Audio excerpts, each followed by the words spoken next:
এই প্রসঙ্গে তাহলে একটা বলি, যেরকম ফলস কেস হলে তাহলে কি বিএনএসএস এর অধীনে পুলিশ বা কমপ্লেনেন্ট এর বিরুদ্ধে কি কোনো বাস্তবে ব্যবস্থা নেওয়া সম্ভব?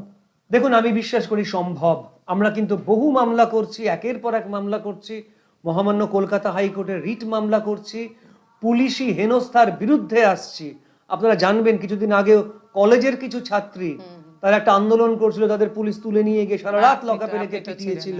তারপর কিন্তু সে পুলিশের বিরুদ্ধে মামলা চালু হয়েছে। অর্থাৎ দেখুন, আমি বলছি না সমস্ত পুলিশ খারাপ, আমি বলছি না সমস্ত আইনের প্রয়োগকারী খারাপ, কিন্তু একটা সময় ছিল যখন যারা পুলিশে কাজ করতে আসতেন তাদের ব্যাকগ্রাউন্ড চেক করা হতো, পরিবারে কারা কারা রয়েছেন তারা চেক করা হতো। এখন তো সাধারণ সিভিক ভলান্টিয়ারকে পুলিশের ইউনিফর্ম পরিয়ে দেওয়া হচ্ছে, পুলিশের ইউনিফর্ম পরিয়ে তারা হাইকোর্টে আসছে কেস ডায়েরি হাতে নিয়ে।